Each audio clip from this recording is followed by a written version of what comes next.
Plus tôt tu commences, plus tôt tu peux avoir des capacités d'endettement et plus tôt tu peux faire des choses, même au-delà de reprendre un crédit maison ou autre, même si tu veux pas acheter, il y a quand même besoin d'un crédit score acceptable, quoi. Donc ne pas vouloir avoir accès au crédit, ce qui est une bêtise. Ici, t'es obligé en fait, si tu veux vraiment vivre normalement, ou repousser au maximum ça, parce que ça décale d'autant, même si on a du cash. Il m'a dit, non mais ça y est, dis t'es une américaine, tu parles de fric et tout, il y a aucun souci. J'étais là, bon je suis pas américaine non plus, mais tu vois, j'ai plus de problème avec ça. C'est un truc, alors je dis pas que j'en ai plus du tout à tous les niveaux, hein. Il y a des steps, tu vois, mais ça par exemple, je suis hyper contente parce que je le fais et sans problème. Et je suis pas en mode j'ai peur d'appeler, j'ai peur de réclamer, tu vois. C'est assez ouf.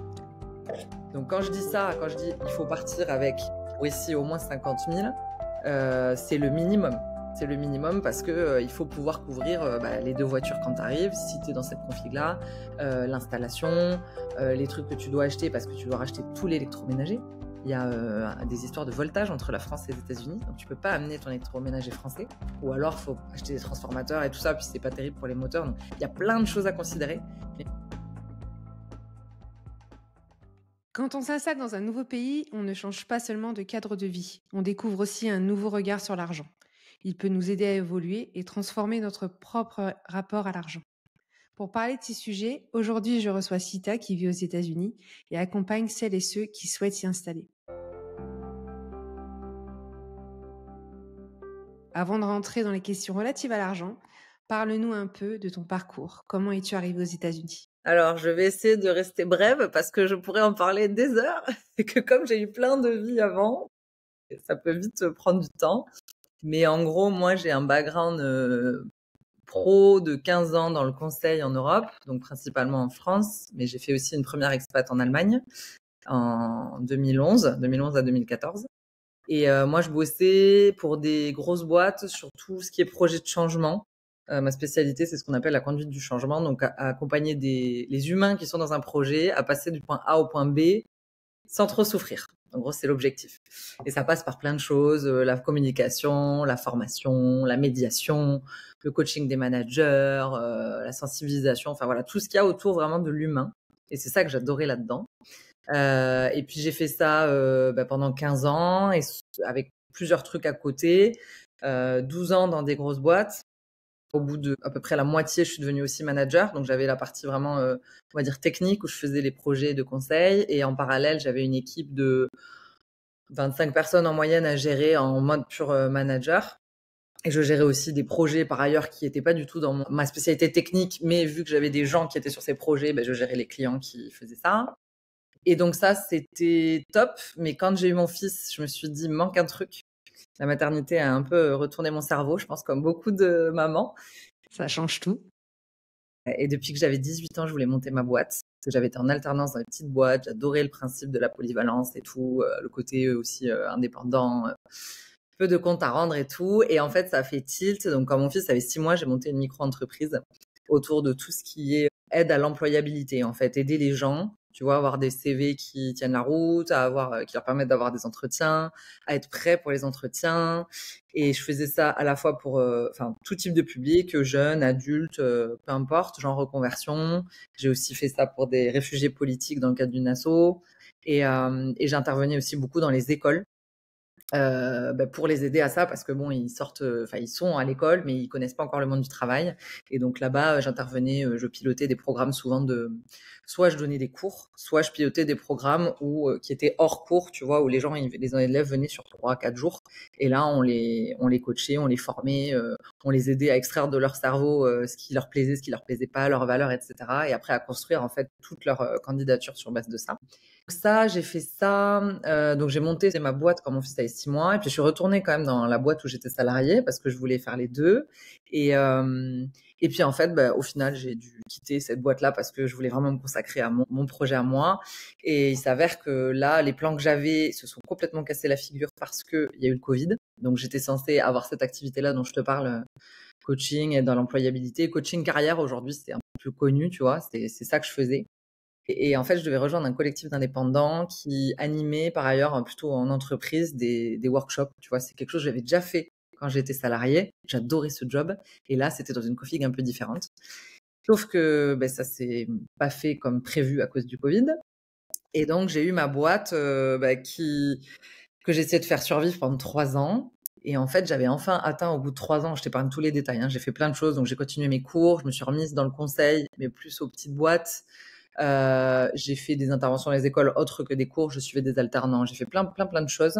Et j'ai fini par reprendre. À la fin, j'étais vraiment arrivée à mon idéal à tous les niveaux, que ce soit en termes de projet, en termes de finances, en termes de clients. J'avais des clients qui étaient top. J'avais repris une mission dans l'aéro à peu près à mi-temps. À côté, je faisais des formations autour du bien-être au travail. Je faisais des formations pour les réfugiés politiques aussi, pour les intégrer dans la vie française, tu vois, corporate, quoi. C'était des réfugiés qui passaient par une asso. Enfin voilà, j'avais vraiment un panel qui était top, qui m'allait sur le papier, c'était parfait. Mais en fait, j'étais épuisée. Je bossais non-stop et j'ai explosé en vol. Donc j'ai fait un burn-out. J'ai été arrêtée. Je me rappellerai toujours. En plus, j'étais à Paris, je donnais une formation, tu vois, pour une grosse boîte avec des gens mais qui étaient géniaux. J'avais eu carte blanche sur toute la création de la formation. Je bossais avec des gens top. Je me disais, c'est fou, quoi. C'est magnifique. C'est tout ce dont je rêvais. Et t'y arrives plus. Et j'étais malheureuse comme les pierres. Je pleurais tout le temps. J'étais fatiguée. J'avais plein de problèmes physiques. Voilà, là, ça a pété. Et donc, j'ai dû fermer ma boîte en 4 mois. Ouais, ça a été chaud. J'étais vraiment en mode phobie sociale, etc. Et donc, j'ai fait 6 mois de grotte, quoi, j'appelle ça, de grotte, où je voyais personne, juste je me consacrais à moi, mon bien-être et tout. Et il s'avère que, en fait, on avait toujours eu un souhait d'expat, parce que moi, je suis née expat, j'ai une famille d'expats et d'immigrés du côté de ma mère, même du côté de mon père, j'ai découvert qu'ils avaient été aussi expats aussi. J'ai été expat quand j'étais gamine en Angleterre et en Afrique. Au Cameroun, j'étais moi. Et on était reparti en Allemagne. Et le deal en rentrant, on avait dit, on fait un bébé, on se marie, on fait un bébé, on repart. Et en fait, on n'avait pas pu parce que bon, c'était marié. Et puis le bébé a mis 1000 ans à arriver. On a dû faire une FIV et tout. C'était très long. Puis une fois qu'il était là, tu vois, ça faisait 5 ans. On était bien. Il y avait les parents. Moi, j'avais ce job où je me sentais super bien. Ma boîte, elle était top avant de passer en indépendante. On y était bien, donc on l'avait un peu mis de côté, mais il nous trottait toujours dans la tête quand même. On y réfléchissait régulièrement, tu vois, à tous les nouvel an, on faisait un peu un bilan, on se disait alors, est-ce qu'on a envie de partir ou pas, enfin, et là, l'année d'avant, on avait commencé à en parler sérieusement, plus pour l'Australie, on est à fond sur les pays anglo-saxons, mais en fait, c'était tombé à l'eau parce que il s'avère que la mère de Luc est tombée malade, donc on a dit, en fait, ça a clôturé les débats de fait, quoi, et on est resté dans notre truc. Et moi, je commençais à sentir que ma boîte, ça sentait pas bon, que j'étais pas bien. Je commençais vraiment à sentir le malaise. Donc, c'est aussi pour ça que je me projetais vachement plus à repartir. Et lui, ça faisait longtemps qu'il me parlait des États-Unis, de l'Alabama. Parce que dans le cadre de sa boîte, lui, il travaille chez Airbus. Et en fait, il y a une filiale en Alabama. Mais bon, si t'es comme tous les Français, l'Alabama, tu te dis jamais de la vie. C'est l'Alabama. Dis-nous où c'est l'Alabama.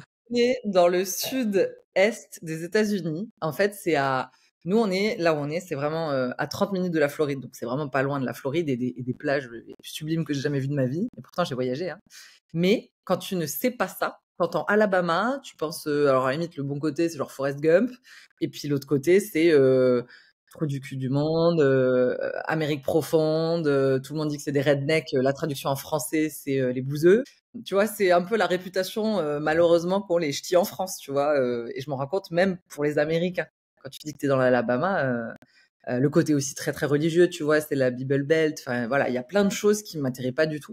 Et surtout, la ville où il y a la filiale d'Airbus, moi, j'avais tapé ça sur Internet, ça te mettait plus haut taux de criminalité des États-Unis. Donc, tu vois, moi, dans ma tête, c'était impossible de me dire, je vais là-bas. Pour toutes ces raisons-là. En tant que maman, j'imagine que tu te dis, c'est non, le plus haut taux de criminalité. Quand on parlait ils ont droit aux armes, shooting dans les écoles et tout, tu te dis, bon, non, on va éviter, en fait, de se mettre là-dedans. Donc, si tu veux, tout ça mis ensemble, plus le fait que j'avais encore longtemps de l'espoir dans cette boîte, en me disant, mais je vais y mettre toute mon énergie, tout mon cœur, elle va décoller. Du coup, j'y pensais plus. Et puis là, commençant à sentir que le vent tournait, que j'arrivais plus, que j'avais plus envie, que j'étais plus satisfaite, pareil, ni nourrie, tu vois, intellectuellement par ça. Je me rendais compte que j'étais trop dans la quantité, pas la qualité. Je savais pas comment retourner le truc. J'ai commencé à repenser sérieusement à partir. Et donc, pour nous, le plus simple, quand on a rediscuté sérieusement avec Luc, une fois que sa maman, elle était stabilisée, tu vois, par rapport à sa maladie, on s'est dit, qu'est-ce qu'on fait, quoi? Et en fait, dans les possibilités, Nous, la seule, entre guillemets, ou la plus simple, c'était ça. C'était les États-Unis, c'était l'Alabama. Et donc, je me suis dit, bon, je vais quand même ouvrir mes chakras un peu et et passer au-delà des clichés, tu vois, de Google, de la télé, de tout ce que tu entends. Et j'ai regardé, et surtout, entre-temps, il faut savoir qu'il y avait des collègues qui étaient venus s'installer ici. Et donc, qui nous donnaient des retours, enfin lui, de la vraie vie aux États-Unis, en Alabama. Et donc, on voyait les plages de ouf, la vie no stress, les gens hyper sympas, qui pouvaient voyager dans tous les États-Unis. Enfin, ça donnait quand même une image qui était aux antipodes de ce que tu peux voir quand tu tapes Alabama sur Internet, quoi. Et donc, on s'est dit, allez, pourquoi pas, go, on va aller voir. Et on est venu en voyage de repérage nous-mêmes, tu vois, on a même annulé nos vacances qui étaient prévues en Grèce pour venir ici pour voir, parce qu'il y avait un poste ouvert dans son département à Luc, à ce moment-là. Et donc, on s'est tout organisé pour faire ce voyage. On est tombé amoureux, clairement, du coin. On s'est dit, ah ouais, mais enfin, moi, en 2 jours, c'était fait. Je me projetais, j'étais là, c'est bon. Et c'est d'ailleurs en rentrant de ce voyage-là que j'ai explosé en vol. Tu vois, je savais que c'était pas bon, je savais que j'étais pas bien. Aux US, toute la pression était partie. Dès que je suis retournée en France, pam, le truc qui revient, le poids sur les épaules, les problèmes de santé et tout. Et puis l'explosion.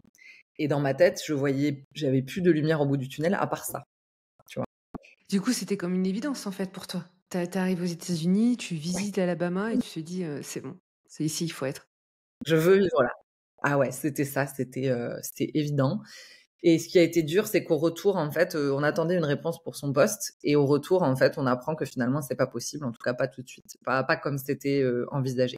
Et là, moi, ça m'a fait plonger. Tu vois, c'est vraiment le truc. J'étais au bord de la falaise, on va dire, et c'est ce qui m'a fait tomber. Et de plus avoir, en fait, tu vois, de lumière au bout du tunnel, là, ça a été très, très dur pour moi. Et en fait, du coup, j'ai commencé à aller mieux au moment où on a eu finalement le go, on a réactivé les choses l'année d'après, tu vois, après ma période de fermeture de boîte, grotte et tout. Vers mars, les choses se sont réactivées. Et là, on a eu notre go. Et alors là, moi, je me suis remise en mode warrior. Là, j'ai fait tous les trucs de l'expat, l'administratif, le déménagement, tout ce qu'il y avait à faire, parce que Luc, il voyage beaucoup. Et il n'était pas là en plus. Quand on a fait toutes les démarches, c'était à moi de tout gérer. Et je me suis remise en mode militaire, entre guillemets, à fond. Il fallait que en juin, tu vois, dans les 3 mois, on soit installé ici.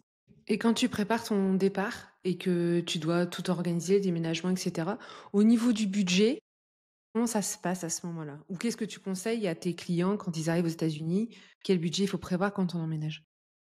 Alors, il n'y a pas une réponse pour tout le monde parce que ça dépend vraiment de tes projets. En gros, ce que je dis tout le temps, c'est moi, je suis en Alabama, c'est un des États les moins chers des États-Unis à plein de niveaux, que ce soit immobilier, taxes, bouffe, c'est partout pareil, mais c'est un État qui est vraiment pas cher. Il est considéré d'ailleurs quand même comme des Américains. Il y a plein d'Américains qui débarquent de partout depuis le Covid parce que c'est connu pour ça. Et d'ailleurs, du coup, l'immobilier monte vachement par rapport à ça, parce qu'il y a tellement de monde qui débarque ici, ils construisent de partout, ça pousse comme des champignons, et donc ça fait monter aussi les prix.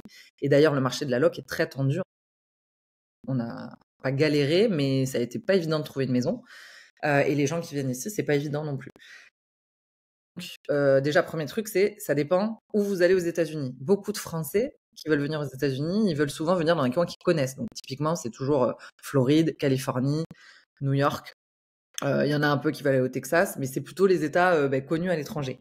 Et c'est pas du tout les mêmes prix.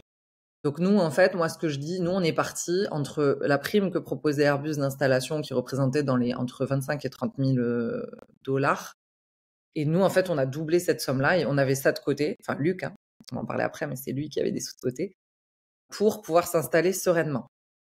Parce que quand on vient, on n'a pas de credit score, qui est en gros un système qui permet non pas l'État, à tous les créanciers américains de savoir si une famille est bon payeur ou pas. Enfin, une personne, et ça s'étend à la famille. Ça n'existe pas partout, ça existe beaucoup dans les pays anglo-saxons. En Allemagne, il y en avait une, ça s'appelle la Schufa. En Angleterre, il y a un équivalent. Mais en gros, c'est un truc qui dit, sans ça, tu peux rien faire. Tu peux pas avoir de location de maison, tu peux pas acheter, tu peux pas prendre de crédit, tu peux pas prendre de crédit de carte. Et c'est un truc qui se mord un peu la queue parce que si tu ne fais pas de truc à crédit, tu peux pas avoir ce crédit score. Voilà, c'est un truc Comment un tu peu fais du coup? complexe. Nous, on a eu une chance énorme. La plupart des grosses boîtes proposent des packages mobilité quand ils font des mutations comme ça. Et donc, dans ce cadre-là, souvent, tu as un agent qui s'appelle de relocation qui te permet de t'installer plus sereinement. Donc, en gros, la personne, c'est lui qui va te guider dans toutes tes démarches et notamment immobilières. Donc, lui, il nous a demandé tous nos critères et tout ça. On lui a dit, on voulait une maison, 4 chambres, etc. Et c'est lui qui va faire les recherches pour toi et qui va t'accueillir. On a fait un voyage de préinstallation 1 mois avant de venir pour faire toute la paperasse, le numéro de sécurité sociale, ouvrir le compte bancaire, s'inscrire à l'école et trouver la maison. Et donc, dans ce cas-là, comme tu arrives avec la grosse boîte, eh bien, en fait, le mec, il va négocier pour toi. Et donc, ça dit, OK, ils n'ont pas de crédit score, mais ils ont tel salaire, tu montes le contrat, tu montes le salaire. Et en gros, les boîtes, ils sont plus enclines à faire un contrat. Parfois, ils te demandent plus de caution, tu vois, au lieu d'1 mois, c'est peut-être 2 ou 3 mois de caution. Tu peux passer ça. Par contre, si tu ne l'as pas, c'est très difficile. Il faut montrer des tonnes de papiers en gros, faut montrer patte blanche, quoi. Tes comptes en France, toute la paperasse possible qui prouve que tu es solvable et tu vas pouvoir payer ce que tu dois payer.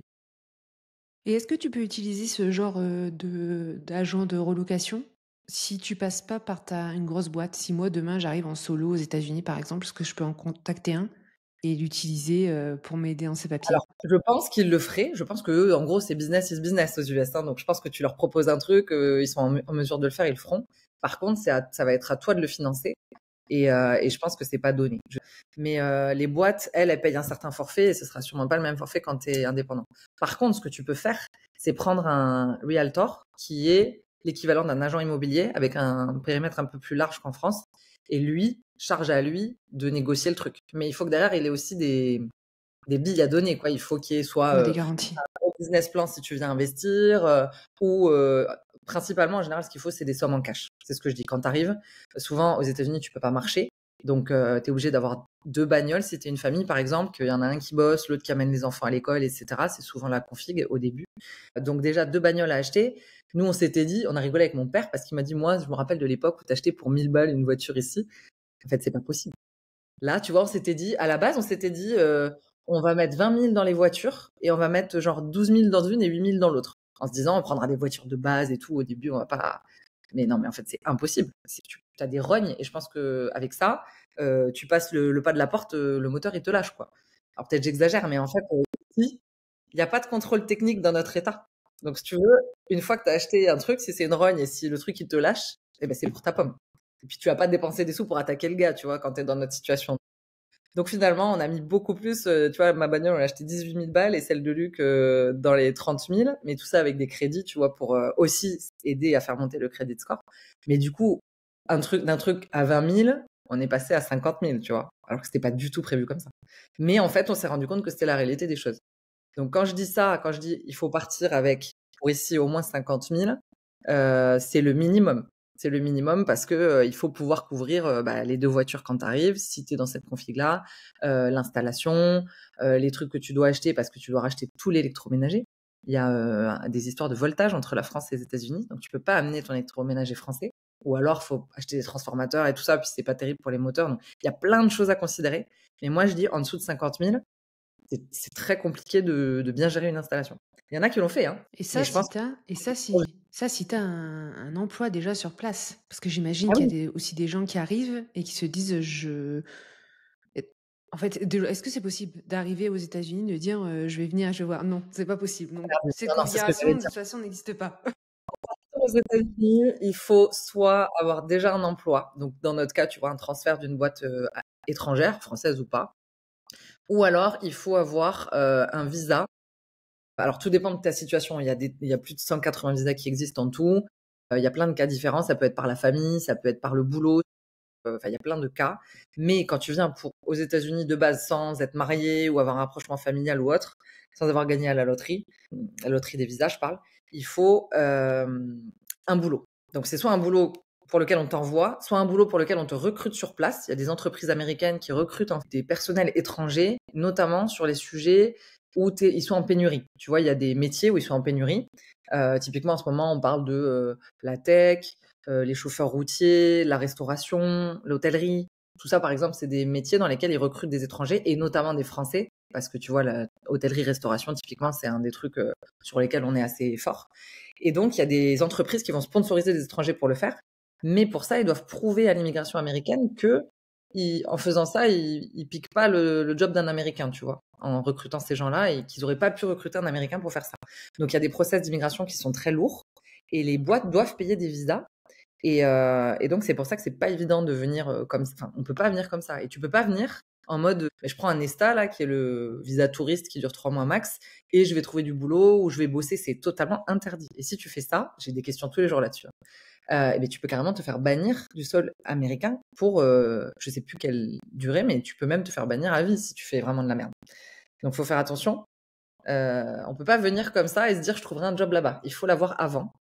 Et l'autre option, donc si on n'est pas recruté par une entreprise étrangère ou sur place, c'est de faire un visa investisseur où, bah, en gros, on décide de monter un projet. Ça peut être créer une boîte, racheter une boîte ou avoir des parts dans une société américaine.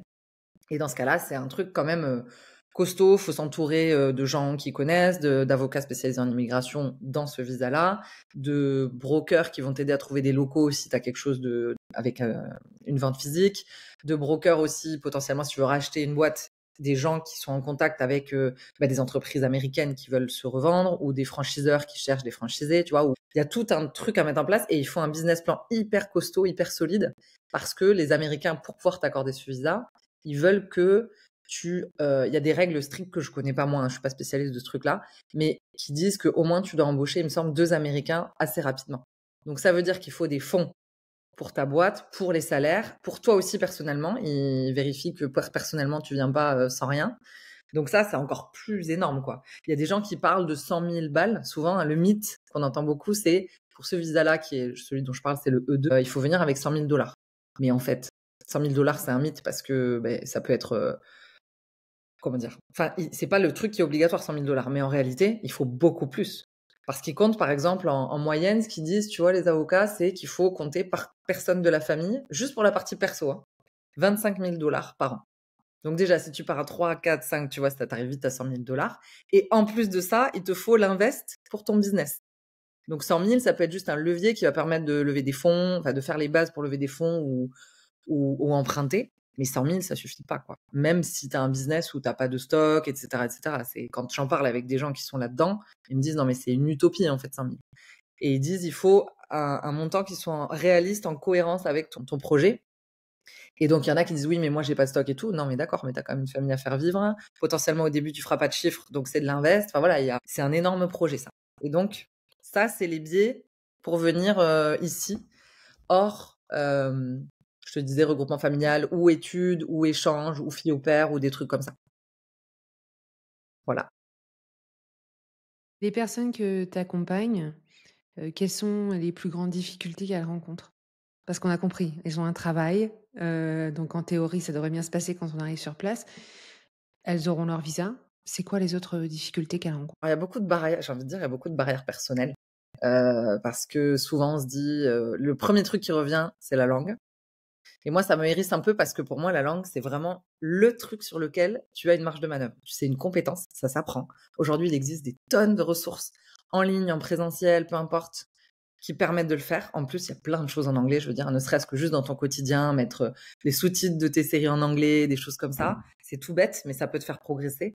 Nous, on n'a pas eu ce problème, j'avoue, parce qu'on travaillait déjà en anglais, tous les deux. Et que, en plus, en Allemagne, moi, je faisais allemand-anglais, donc on avait cette habitude-là. Mais il y a plein de monde qui me disent la langue et tout, et notamment pour les enfants. Alors déjà, premier truc, les enfants, ils ont un cerveau ultra plastique. En 6 mois, 1 an, ils sont bilingues, hein, la plupart. Je pense que tu peux témoigner aussi. Absolument. Après, donc les enfants, c'est vraiment une chose. Après, je dis pas qu'il y en a pas qui ont des blocages, j'en ai entendu parler, hein, mais c'est des exceptions de ce que j'entends jusque-là. Et les adultes, ça s'apprend. Il y a plein de manières de le faire. Après, il y en a plein justement qui ont peur de ça, de la partie financière. Ils disent, OK, j'ai un boulot et tout, mais combien il faut pour venir? Ça a l'air cher. J'ai pas fini tout à l'heure, mais je te disais, moi, je parle de l'Alabama, mais on m'a déjà parlé, par exemple, à Boston, on m'a dit, t'arrives, c'est tellement dur le monde de la location pour pouvoir louer un appart ou une maison. Des fois, ils te demandent d'avancer 6 mois à 1 an de loyer.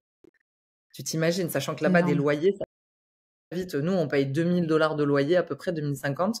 Mais là-bas, on parle plus de 5 000 en moyenne pour un appart. En fait, quand tu t'imagines avancer 6 mois à 1 an de loyer, c'est juste faramineux. Les 50 000 dont je te parle, ils suffisent pas du tout.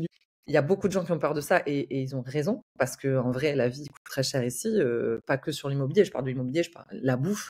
Si tu veux bien manger, tu peux, mais ça prend un temps et un argent phénoménaux. C'est une organisation, c'est des recherches. Moi, j'ai lu un bouquin là-dessus, j'ai une bible là pour manger aux États-Unis, mais du coup, tu passes des heures dans les magasins à lire toutes les étiquettes et tout. C'est un vrai investissement à tous les niveaux. Donc, il y a plein de gens qui ont peur de ça et ils n'ont pas tort. Après, on me parle de quoi? L'adaptation des enfants en général, au-delà de la langue, tu vois. Mais alors ça, vraiment, ici, tous les enfants, ils sont ravis. La plupart, ils veulent plus repartir une fois qu'ils sont là. Quand ils ont grandi un peu ici, je le vois, la plupart des gens autour de moi qui envisagent de repartir ou qui vont repartir, c'est acté. Les gamins, ils font la gueule, hein, la plupart. Ce que je peux comprendre, quand je vois les écoles ici, même moi, ça m'a donné envie d'y retourner, alors que tu vois, j'ai raté mes études et franchement, je déteste l'école et j'adore apprendre, mais je déteste l'école et la manière dont c'est fait académiquement, en Europe en tout cas. Et ici, je te jure, j'ai eu envie de retourner à l'école, quoi, même primaire.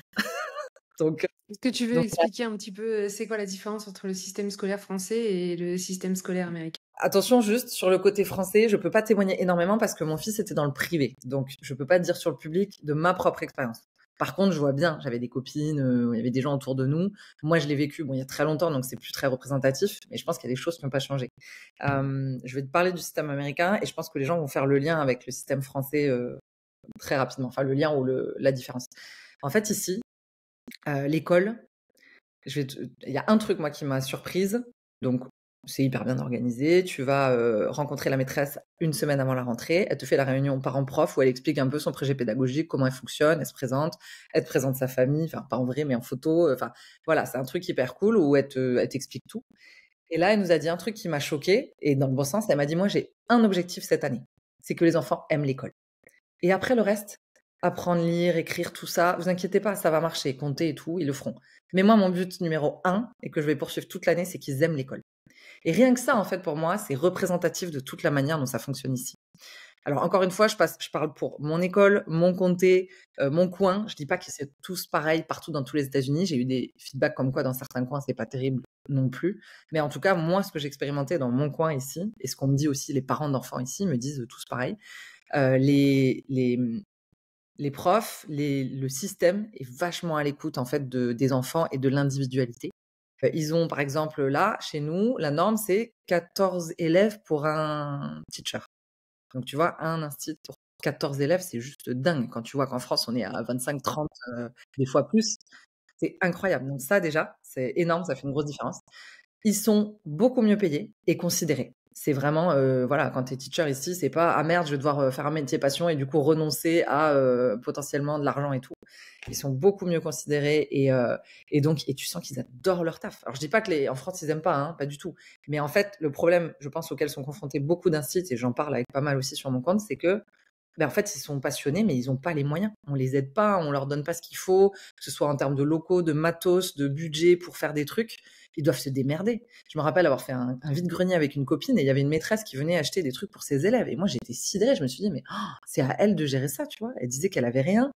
Et c'est pas un cas isolé, quoi, de ce que j'entends. Ici, ils ont les moyens pour tout. Alors, c'est subventionné, évidemment. Attention, hein, je dis pas que c'est parfait et tout. C'est subventionné ici par, tu as 3 niveaux de subvention qui ont l'État, je te parle du public là, hein. L'État fédéral, donc tous les États-Unis, l'État de l'Alabama et après la ville. Et donc nous, la ville dans laquelle on est, clairement, on a choisi aussi pour ça, parce qu'il y a des bonnes écoles, parce que c'est une ville riche et du coup les subventions sont d'autant plus grosses.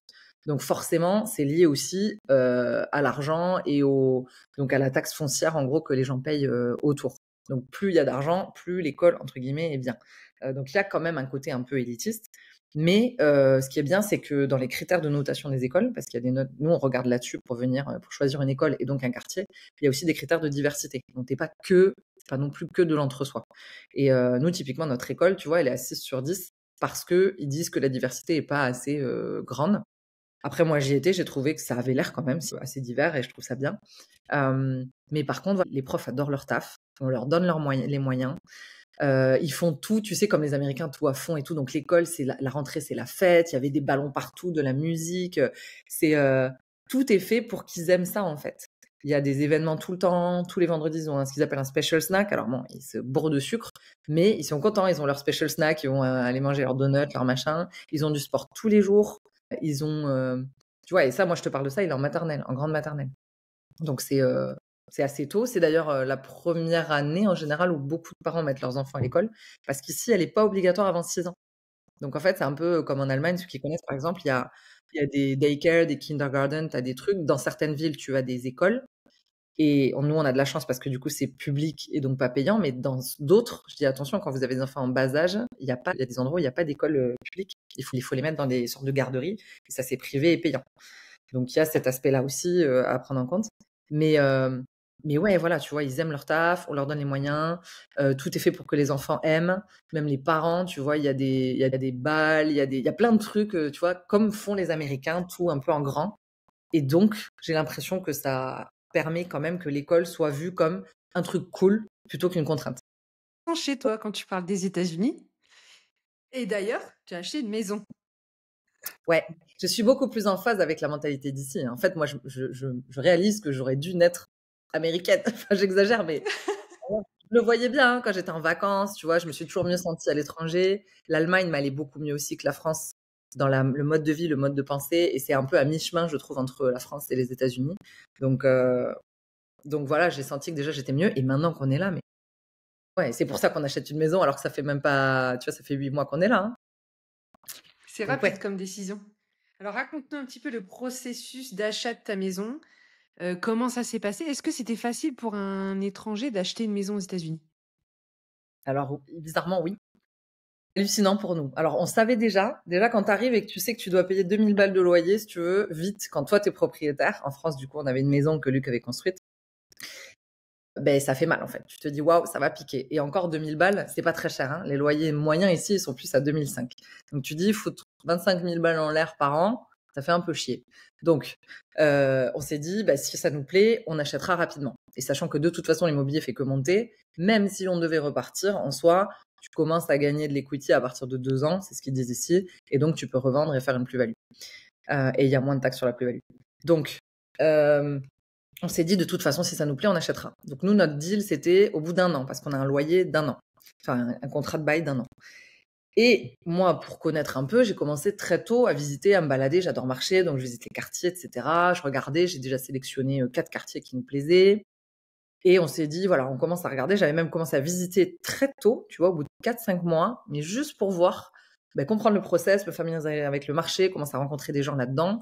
Et voilà, le moment venu, en fait, être prêt. Donc, j'avais visité une maison ancienne, une maison neuve. En fait, c'était des programmes, tu sais, que tu achètes sur plan. Et là, j'étais tombée amoureuse du truc. Ils m'ont présenté la maison, tu sais, avec toutes les options. Donc, moi, je me voyais déjà dedans. Quand ils m'ont fait le devis, j'étais là, c'est mort, on oublie. Mais au moins, ça m'a permis de voir combien ça coûtait, comment ça marche et tout ça sur les maisons neuves. Et donc, on s'est dit, OK, bon, la maison neuve, on va attendre un peu. En plus, le quartier en question, finalement, nous allait pas si bien que ça. La maison elle-même était top, mais le quartier, c'était des nouveaux quartiers, tout collé, tout pareil, pas d'arbres et tout. C'est pas ce qu'on aime. C'est là où on est aujourd'hui parce qu'on a été obligé de downsizer en arrivant et donc on a pris plus petit. Mais j'ai pas envie, enfin, on n'a pas envie d'être dans un truc comme ça. Donc on s'est dit, OK, on va basculer sur une maison plus vieille, dans un quartier plus ancien, avec plus de végétation, etc. Et donc, c'était notre idée. On s'est dit, on a fait un rétro-planning pour déménager fin juin. Il fallait à peu près commencer à chercher en mars. Mais il s'avère que une famille d'expats d'ici vont déménager bientôt ailleurs. Ils repartent en expat. On n'a pas encore la date, mais on savait qu'ils déménageaient. Leur maison, je l'avais déjà vue, je la trouvais magnifique. Elle est dans un de mes quartiers de Target. Donc, quand j'ai su ça, j'étais là, il faut qu'on la visite et tout. La nana m'écrit, me dit, est-ce que tu veux la visiter et tout? Et je lui dis, ouais, niveau timing, je sais pas si ça va le faire, mais pourquoi pas. J'ai eu une aventure de grand malade en essayant de partir en Californie à un séminaire de femmes entrepreneuses parce que j'ai monté ma boîte là ici, j'ai remonté une boîte donc. Et en fait, ça n'a pas marché. La neige s'est abattue sur tout le sud des États-Unis pour la première fois depuis je sais pas combien d'années. Et dans notre coin, il n'avait pas neigé autant depuis 130 ans. Donc pour te dire, là, l'univers, il m'a dit non, on n'y va pas. Donc moi, je me suis tapé un trip à la con jusqu'à Atlanta où j'ai finalement passé 2 jours à Atlanta pour rien. J'ai pas pu aller en Californie.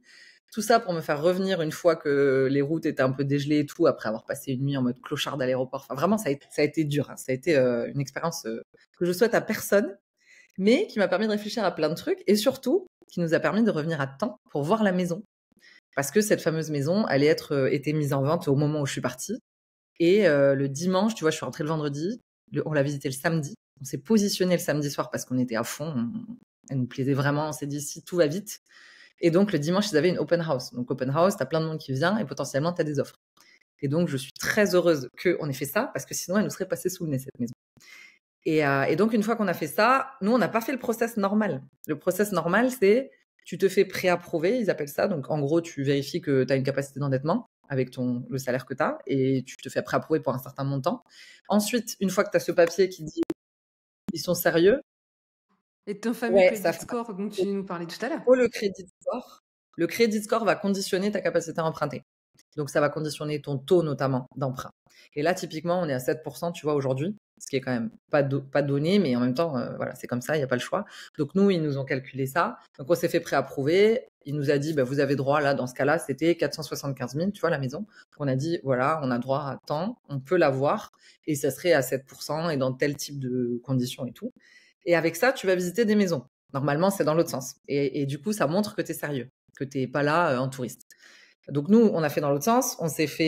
On a vu la maison d'abord, après on s'est fait préapprouver et après on a lancé en fait toutes les étapes du process. Donc là, justement, on est en plein dedans. Le crédit. Donc normalement, crédit, ensuite tu trouves la maison, ensuite tu signes une offre. Donc l'offre, tu te mets d'accord avec les propriétaires en fait de sur quoi tu te mets d'accord en termes de prix, en termes des trucs qu'ils laissent dans la maison, enfin tous les trucs un peu classiques, je pense, ça c'est pareil partout. Et tu as des clauses suspensives. Et donc, dans les clauses suspensives, c'est l'obtention du crédit, l'obtention d'une assurance accessible, que les inspections soient OK. Donc, s'il y a des travaux à faire, etc., qu'on soit en mesure de les faire. Parce que si on découvre qu'il y a, je sais pas, 100 000 balles de travaux et qu'en fait, tu peux pas les faire, tu peux pas acheter la maison. Donc, voilà, il y a un certain nombre de clauses suspensives.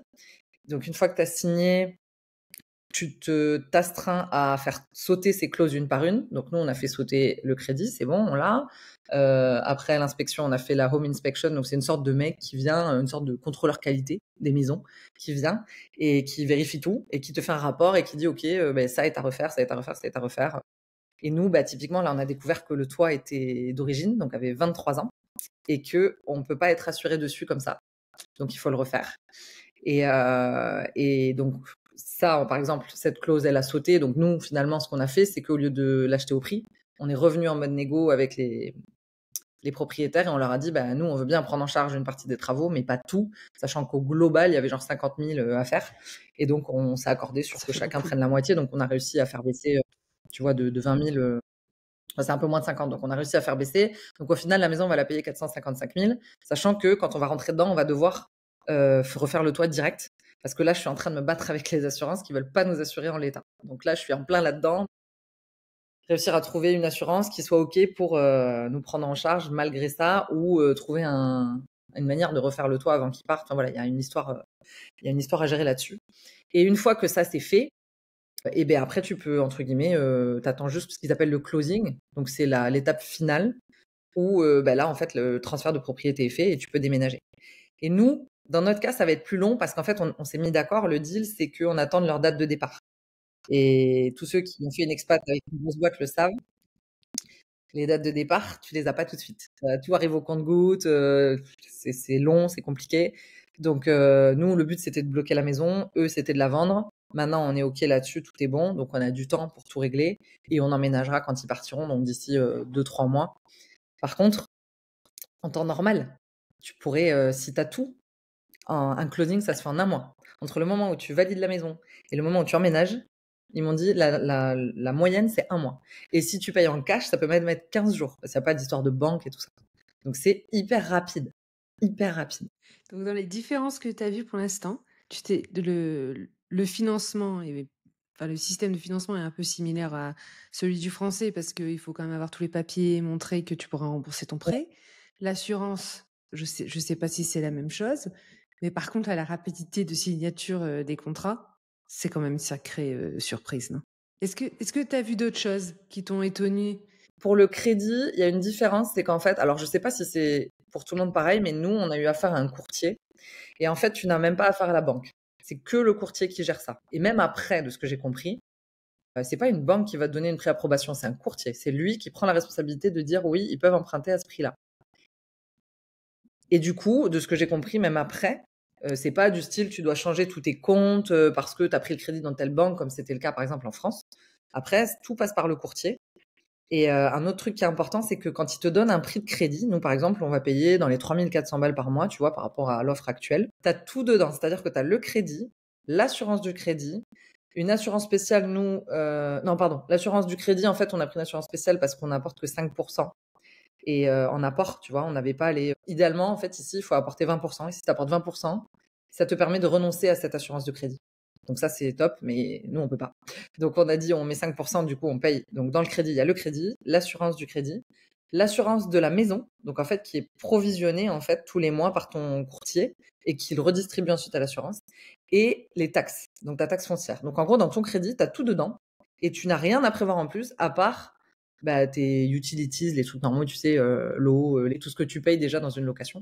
Et ça, c'est vachement bien parce que du coup, c'est pas juste t'as le crédit, puis à côté, il faut prévoir l'assurance en plus, la taxe foncière, le machin, le truc, t'as tout. Et ça, je trouve ça hyper pratique. Ça, c'est différent de la France. Et est-ce que tu as vu d'autres choses du point de vue du système bancaire américain qui est différent par rapport au système français? Ah ben, le truc du crédit. En fait, ici, quand t'arrives, pour construire ce fameux credit score qui t'est utile pour tout, et pas que pour acheter une maison, hein, même pour acheter des fois un téléphone, là, ils m'ont demandé mon credit score parce qu'à la base, je le voulais à crédit. Ça, bon, finalement, on l'a pris cash. Mais t'en as besoin pour tout. Et donc, en fait, la plupart des gens, ils fonctionnent avec des cartes de crédit. Et ça, c'est marrant parce que moi, quand je regardais des films avant, tu sais, tu vois des nanas qui déroulent des machins avec 10 cartes de crédit. Je me disais, mais qu'est-ce que c'est que ça? Je comprenais pas. Et en fait, maintenant, j'ai compris. C'est que donc, tu as un compte bancaire basique, comme tout le monde. Et après, tu raccroches différentes cartes de crédit que tu prends. En fait, c'est comme un contrat. Et ça fonctionne un peu comme une carte, tu vois, comme on a en France potentiellement, des cartes à débit différé. C'est-à-dire que tu as un mois où tu dépenses des sous et au bout d'un mois, tu dois payer. Sauf que la différence, en France, nous, on doit tout payer. C'est-à-dire que tu dépenses, disons que tu dépenses 5000 balles dans le mois. Et bien, le 10 du mois suivant, tu dois rembourser tes 5000 balles. Ici, tu as tes 5000 balles. Et le mois d'après, en fait, ils te disent, bon, ok, vous avez dépensé tant, combien vous voulez rembourser? En fait, tu peux rembourser, c'est hyper flexible. Si tu veux rembourser, tu as un minimum, genre ça va être, disons, 50 $ par exemple.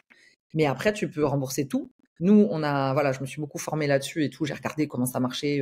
J'ai pas tout encore les tenants et aboutissants, mais j'ai compris la base. On paye tout en full tous les mois, comme ça, le crédit score, il remonte très vite, enfin plus vite que si tu payes pas. Et surtout, tu payes pas d'intérêt, mais il y en a. Et c'est pour ça qu'on dit qu'on peut se surendetter super vite aux États-Unis. Si tu décides de pas payer la totalité, et bien là, pof, les intérêts commencent à arriver. Et là, c'est des intérêts à autour de 30% en moyenne, hein. Donc c'est énorme. Et quand tu regardes, ils te font même des tableaux comparatifs dans tes relevés. Ils te disent le minimum c'est 50, le max c'est la totalité. Et entre deux, si vous payez à hauteur de tant par mois, ça vous coûtera tant à la fin. Enfin, ils te font des tableaux comparatifs. Et quand j'ai regardé ça les premières fois, c'était sidérant comment tu peux perdre de l'argent en fait. C'est un truc de fou. Quand tu reçois ta première carte, tu t'es tenté de dépenser un peu Ah mais oui. n'importe comment. Alors bon, ça c'est moi parce que moi j'ai un problème avec ça. Enfin un problème. J'ai toujours été une grande cigale, très dépensière. Et maintenant, je suis en train de changer ça. Mais je me suis toujours dit, de toute façon, même si je gagne 50 000 balles, j'en dépenserai 75 000, tu vois. Enfin, j'ai toujours cru que je fonctionnais comme ça. Et donc, moi, évidemment, moi, c'était le truc, ne lâchez pas Sita dans la nature avec des cartes de crédit, tu vois. C'était ce que je m'étais dit. Heureusement, il s'avère que là, je ne gère pas mon salaire, mais celui de mon mari. Et donc, je suis beaucoup plus responsable, surtout que je sais tout ce que ça conditionne. Avant, c'était, entre guillemets, je m'étais toujours dit que je me ferais rattraper, qu'il y aurait toujours quelqu'un qui m'aiderait et tout. J'ai toujours emprunté à mon père, à mes frères, à Luc. Enfin, tu vois, je me débrouillais. Là, il n'y a pas de recours. Et puis, c'est moi qui gère. J'ai la chance qu'il me fasse confiance, que je gère tout ça, sachant qu'en plus, c'est complexe. Tu commences à avoir plusieurs cartes de crédit. Moi, j'ai des fichiers Excel, mais avec, je sais pas, j'ai 10 onglets, tu vois, où il y a tout dedans, où j'ai des formules partout. Donc, faut pas que je me plante et tout. Il y a des dates. En fait, quand tu veux monter un crédit score rapidement et ne pas t'endetter, il faut être hyper rigoureux là-dessus. C'est une vraie gestion financière. Encore plus qu'en France, je faisais mes comptes tous les jours. Du coup, pour pas tomber en découvert, en interdit bancaire comme j'ai pu être quand j'étais jeune, je suis une psycho de ça, du coup, pour éviter, tu vois. Parce que je connais mes tendances. Je sais qu'en gros, si je sais pas combien j'ai, je vais être capable de flamber comme pas possible. Donc ce truc, c'est mon garde-fou. Je vois mes comptes, je vois mon fichier Excel et je sais que paf, je peux pas dépasser de ça. Donc je sais où j'en suis. Et bien là, je dois le faire. Mais pour nous trois, avec toutes les cartes de crédit, les comptes en France, les comptes ici, c'est un peu une usine à gaz. Mais du coup, vu que j'ai cette discipline, ça me permet aussi de garder la réalité des choses et de me dire, OK, là, tu fais pas de la merde. Parce que sinon, bah, tu peux pas payer ton crédit maison ou voiture ou autre.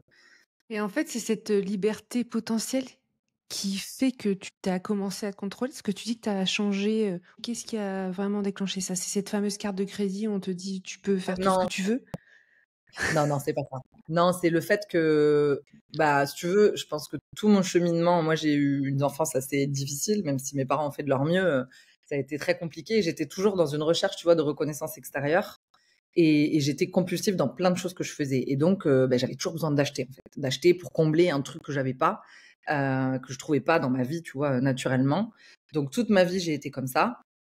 Le burn-out m'a permis de réaligner plein de choses, tu vois, de plus être dans ce truc de recherche perpétuelle de reconnaissance extérieure, d'attente, d'approbation, de validation, tout ça. Là, maintenant, en fait, c'était un premier step, tu vois, qui m'a fait me dire, non, mais arrête, en fait, d'essayer de faire plaisir à tout le monde, d'essayer que tout le monde t'aime et tout, ça sert à rien. T'es juste en train de te détruire toi-même, en fait, en essayant de plaire à l'extérieur. Donc, stop. Et en arrivant ici, deuxième step, c'est que j'ai commencé enfin à vraiment mettre des limites, à ne voir pareil que les gens que j'ai envie de voir, à faire les choses que quand j'ai envie de les faire et sans me forcer. Alors, sauf certains trucs où t'as pas le choix, tu vois, la paperasse, des trucs comme ça, il y a pas le choix, mais à vraiment remettre des bonnes bases, tu vois, que ce soit dans la vie avec l'extérieur au global, avec Luc, mon mari, avec Elliot, enfin, à tout remettre un peu à sa place. Plus, je me sens vachement plus en phase ici avec la manière dont les gens sont, la positivité, l'ouverture d'esprit et tout, que du coup, ça me remet sur des bonnes bases, en gros, des bons rails.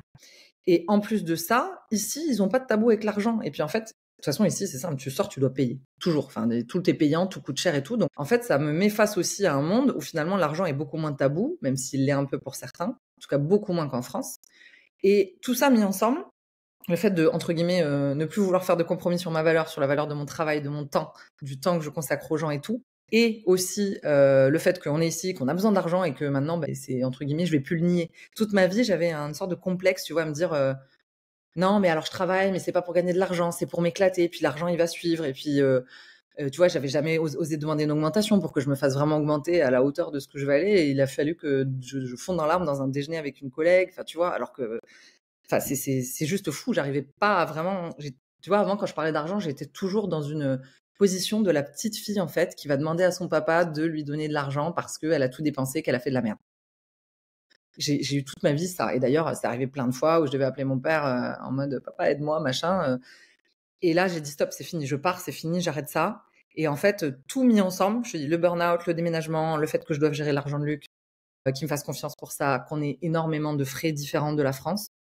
Tout m'a fait me mettre en mode non mais là en fait c'est plus possible, tu peux plus être dans ce truc de non non mais l'argent c'est secondaire, blablabla, assume que voilà, t'en as besoin, t'en as envie, t'en mérites, ton taf et ton temps, ça mérite bah, de l'argent et pas 30 balles, tu vois, de l'heure quoi. Donc stop, stop et ça y est. Et donc là en fait quand je travaille dessus, c'est je lis quasiment que des bouquins sur les finances. J'ai commencé là d'ailleurs à l'aéroport en mode clodo, je lisais, c'était très drôle le gap. J'étais à l'aéroport en mode clodo et je lisais un livre qui s'appelait Get Rich Lucky Bitch, tu vois. C'était c'était à mourir de rire quoi. Et là, ça me remet vraiment dans un truc de, bah oui, en fait, mon temps a de la valeur. On a besoin d'argent ici. J'ai plus de complexe, en fait, avec ça. Donc, j'en parle vraiment ouvertement. Et j'ai plus de mal à dire que oui, j'aime l'argent, j'en ai besoin, c'est comme ça. Et puis, et en fait, tout le monde est dans le même cas. C'est juste que on l'accepte pas tous au même niveau. Et qu'il y en a qui l'attirent plus facilement que d'autres. Il y en a qui en font plus facilement que d'autres. Ça ne remet pas en question ce que je disais avant sur le fait que moi, je veux m'éclater dans mon boulot. Mais en fait, maintenant, je pense qu'on peut avoir les deux. Tu vois, j'ai shifté dans un sens où avant je m'étais dit de toute façon si tu t'éclates dans ton boulot, l'argent il suivra, mais te plains pas parce que si ça te plaît, eh ben c'est pas grave, c'est déjà bien d'avoir un job qui te plaît. Là maintenant c'est non, il y a plus de compromis en fait. Je sais que ce que je fais ça a de la valeur, l'expérience que j'ai elle est inestimable.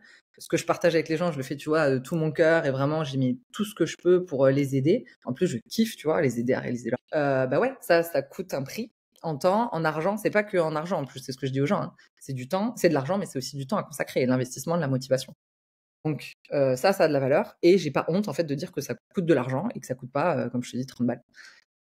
Et c'est la première fois de ma vie où je suis à l'aise avec ça, tu vois? Où j'en parle sans problème et où j'assume de lire des bouquins comme ça, au vu et su de tout le monde, tu vois. Ce qui était impossible avant. Tu m'aurais dit, tu lis un livre sur les finances. J'avais acheté un jour, genre, les 7 habitudes des millionnaires ou je sais pas quoi. Mais genre, je crois que j'étais dans ma chambre sous ma couverture à le lire en mode scred. J'assumais pas du tout. Sur la question de la vision de l'argent, tu as plein de choses qui peuvent être travaillées. Et un des sujets qu'on ne parle jamais, c'est justement de dire que en fait, c'est OK d'avoir plus. Et c'est OK de vouloir plus parce que en fait, avoir plus d'argent, ça te permet d'atteindre tes objectifs, pas seulement financiers, mais en termes de temps, en termes de fun, en termes Niveau. Et de ouais, plein de bien choses. sûr, c'est un moyen en fait. Faut arrêter de le voir comme un truc diabolique. C'est un moyen comme un autre, c'est une énergie comme une autre, et on en a tous besoin. Et plus t'en as, et plus tu peux aider aussi, et plus tu fais faire le bien, tu vois. Moi, je le voyais pas comme ça. Absolument. J'avais ces croyances limitantes à la con de, ben non, il faut travailler dur pour être riche. Il faut, les riches, de toute façon, c'est tous des cons ou des escrocs. Si je deviens riche, je vais devenir comme eux. Enfin, tu vois, tous ces trucs là qu'on a, ou des trucs de mes parents, l'argent ça pousse pas sur les arbres. Enfin, il y a tellement de choses, tu vois, qui me bloquaient. Et que là, je suis en train de travailler dessus vraiment consciemment en mode, je fais des audios tous les jours, tu vois, 3 audios sur chaque croyance limitante où j'essaie de me déprogrammer le cerveau et tout. Et c'est fou parce que rien qu'en 15 jours, là, j'ai recommencé ça, donc je te parle il y a 2-3 semaines. Mais je vois le truc, là, je parle avec les assurances. Avant, j'étais en mode, oui, bonjour, jamais j'aurais été négocier quoi que ce soit. Et en fait, là, je leur dis, bon, bah, les gars, faites-moi le bon devis. Si jamais on vous rapatrie les bagnoles, les trucs, jamais. Lui qui m'a dit avant-hier, il m'a vu en discussion, il m'a dit, non, mais ça y est, dis, t'es une américaine, tu parles de fric et tout, il y a aucun souci. J'étais là, bon, je suis pas américaine non plus, mais tu vois, j'ai plus de problème avec ça. C'est un truc, alors, je dis pas que j'en ai plus du tout à tous les niveaux, hein. Il y a des steps, tu vois. Mais ça, par exemple, je suis hyper contente parce que je le fais et sans problème. Et je suis pas en mode, j'ai peur d'appeler, j'ai peur de réclamer, tu vois. C'est assez ouf. Est-ce que tu te rappelles une conversation que tu as entendue ou que tu as eue avec des Américains qui ont ajouté à ce déclic que tu as eu? Non, parce que je parle pas trop avec les Américains encore, en fait. J'ai très peu de contact avec eux. Parce que on Ça vient va venir, ça d'arriver. va venir. Ah oui, oui, mais j'ai zéro doute là-dessus. J'ai lâché prise dessus au début, tu sais, j'étais vachement focus, genre, on va aux États-Unis, c'est pas pour parler aux Français, blablabla, ce que apparemment tous les Français disent. Et vite, je me suis rendu compte que, bah si, en fait, t'as quand même besoin d'un cercle de confiance et tout. J'ai eu de la chance de rencontrer des gens extraordinaires et qui m'ont fait changer d'avis là-dessus, parce qu'en plus, moi, il y avait l'historique, tu vois, le burn-out, où j'étais en mode phobie sociale, il y a des gens qui l'ont pas trop compris et tout. J'avais fait le tri, en fait, autour de moi, donc j'avais très peur de retourner dans un monde avec beaucoup de monde. Plus, j'avais eu des mauvais échos sur les expats français ici qui étaient totalement injustifiés. Enfin, il a fallu que je passe beaucoup de barrières, si tu veux. Et quand je les ai passées, j'ai vu qu'en fait, ben non, c'était top et que c'est comme partout. Il y a des gens avec qui tu vas bien t'entendre, d'autres un peu moins, mais tu fais la part des choses comme partout, en fait, hein. Et le fait de m'être réentourée m'a fait lâcher prise aussi sur le côté rencontrer absolument des Américains pour avoir une vie sociale, tu vois. Et donc, je parle pas trop parce que finalement, vu que je bosse pas à l'extérieur de la maison, qu'avec l'école, c'est le bus ou la Carline, donc en fait, t'as pas le moyen de rencontrer, tu vois, d'autres parents. J'ai essayé, hein, je me suis mise en parent d'élève, mais en fait, ça va pas très loin. Tu poses 3 questions, après c'est fini, ils rebondissent plus. Les seuls avec qui je discute un peu, c'est mes voisins, qui d'ailleurs se sont incrustés à une soirée qu'on a fait vendredi. C'était énorme. En plein milieu de la soirée, ils arrivent avec leur bière, leur machin. J'ai trouvé ça génial, mais ça t'arrive pas tous les jours, tu vois. Donc dans ce contexte-là, tu Non, parles pas c'est très forcément cool. de rien. Non, mais c'est de voir. En fait, c'est pas tant une conversation, c'est de les voir fonctionner, de le voir dans les discussions, tu vois, ne serait-ce que pour la maison, avec la realtor, avec quand je fais mes courses, peu importe, tu vois, d'entendre, de voir comment il fonctionne. C'est de baigner dans un environnement qui finalement inconsciemment influe sur moi aussi. Et quand je vois les prix des trucs, tu vois, je me dis mais en fait oui, oui, il y a besoin, donc voilà, c'est comme ça. Mais je pense non, il n'y a pas une conversation qui a eu d'impact, tu vois, comme ça. Enfin, pardon, pas de conversation, mais les livres que je lis, si. C'est pas des conversations, mais c'est des bouquins. Celui-là, il est vachement bien. Get Rich, Lucky Bitch. Je sais plus comment elle s'appelle, la nana, mais il y en a pas 10 000, hein. Et elle a écrit un bouquin sur, entre guillemets, trouver la vie de ses rêves de manière générale. Et après, elle a fait un truc spécifiquement sur l'argent, donc qui est celui-là. Et il y en a un autre que je suis en train de lire qui est You are a badass at making money. Et je sais pas non plus. Ah si, elle s'appelle Jen Cicero, je crois. Et tu On la trouves mettra rien les que liens dans la You are description. a badass, tu tapes ça. Ouais, si tu veux.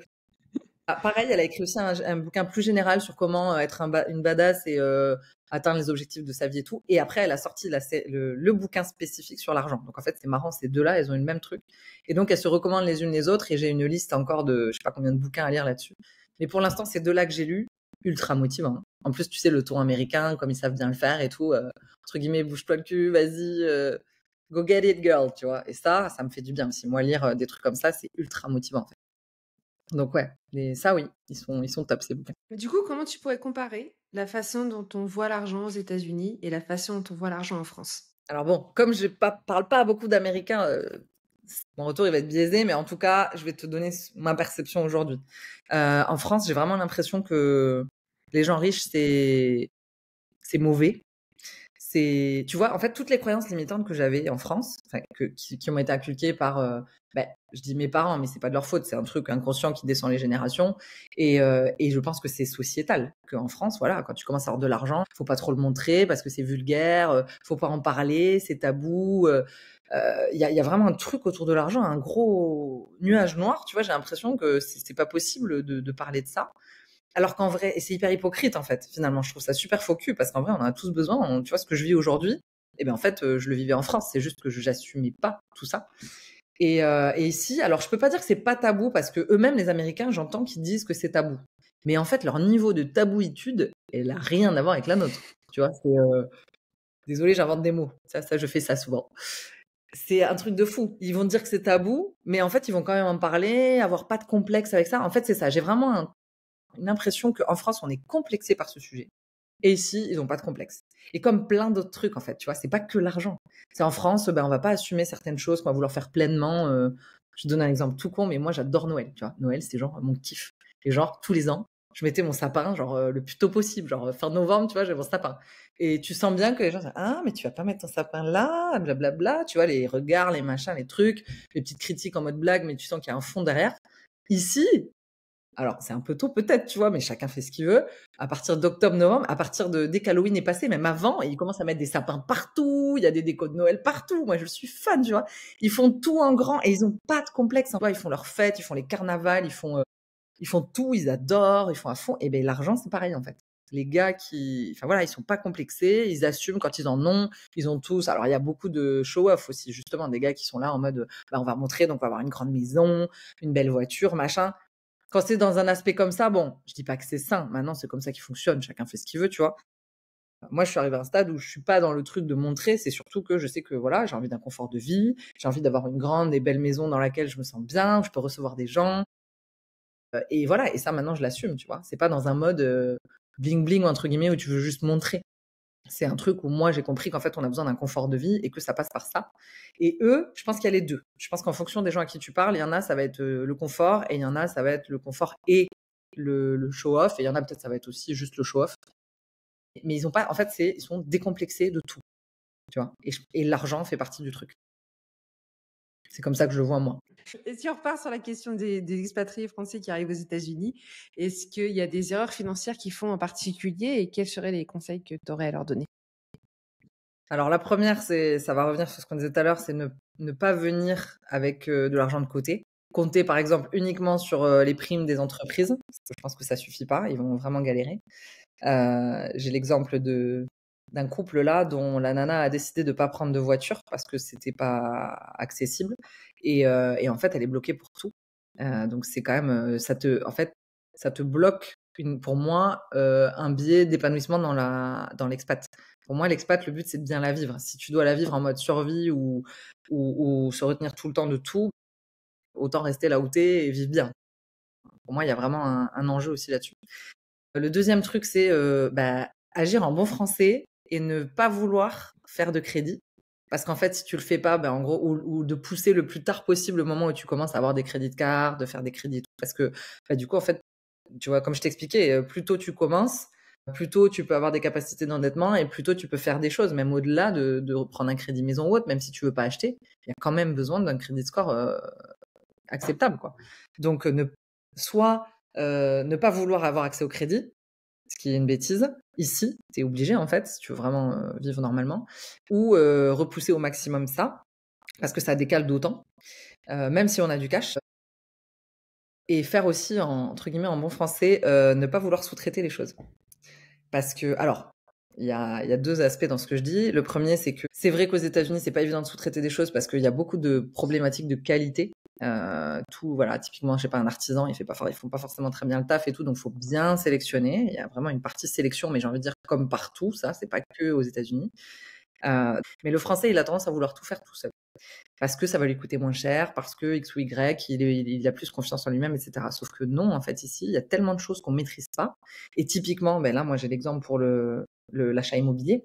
Si on n'était pas passé par une realtor, je ne sais pas comment on aurait géré. Je sais vraiment pas. Tu as un process à suivre précis. Il faut des contacts pour chaque corps de métier que tu vas impliquer. Même si tu fais pas de travaux, ne serait-ce que pour avoir un courtier, un mec qui va te faire la home inspection, les assureurs, tout ça. En France, par exemple, je pense qu'on n'aurait pas pris d'agent immobilier, on serait démerdé tout seul, on serait dit oui, on fait normal. Ici, en fait, on ne vient pas d'ici, on n'a pas la nationalité. Même si tu parles bien anglais, tu ne maîtrises pas les subtilités de la langue et de la culture, notamment dans la partie négociation. Il y a énormément de choses en fait qu'on maîtrise pas, donc dès qu'on maîtrise pas, moi j'ai tendance à dire il faut sous-traiter. Et oui, alors après, ça dépend des prix, etc. Faut voir, faut sous-traiter au niveau de ce qu'on peut sous-traiter. Mais typiquement, vouloir s'entêter à faire tout seul alors que t'es pas dans ton pays et que tu maîtrises pas les codes et les règles. Ça, je pense que c'est un truc aussi. Les gens qui arrivent et qui me disent ouais, mais je veux chercher de maison tout seul et tout, ok, mais tu vas galérer, tu risques de te faire arnaquer. Tu vas mettre 1000 ans alors que quelqu'un qui connaît le marché, qui sait où aller taper et tout, ça ira beaucoup plus vite et ce sera plus simple. Et on ne peut pas deviner ce qu'on ne sait pas. Dans un domaine ou dans un pays où on n'a jamais été, on ne connaît pas les habitudes, les coutumes, les cultures, etc. Finalement, on gagne beaucoup de temps et d'argent à être bien accompagné. Et ouais. Je te remercie, Sita. Est-ce qu'on te suit sur les réseaux ? Avec plaisir, ça m'a fait trop plaisir de discuter avec toi de ce sujet qui était tabou jusqu'à il y a encore quelques mois pour moi. Oui, moi j'ai mon compte Instagram, ça s'appelle French Expat USA. Et le but de ce compte, finalement, c'est de parler de la vraie vie aux États-Unis, pas que le côté rose, joli de l'expat. Il y a aussi les downs, je parle de tout. Et d'aider et d'inspirer les gens qui auraient envie de faire pareil. Parce que maintenant qu'on est là et que je vois à quel point on est bien, moi j'ai envie d'aider la terre entière en fait à le faire, quoi. Donc venez me suivre sur Instagram et vous verrez notre vie. Et si ça vous dit, n'hésitez pas à contacter Sita si vous voulez déménager aux États-Unis, si vous avez un projet, si vous avez des questions. Merci à tous, on vous retrouve au prochain épisode.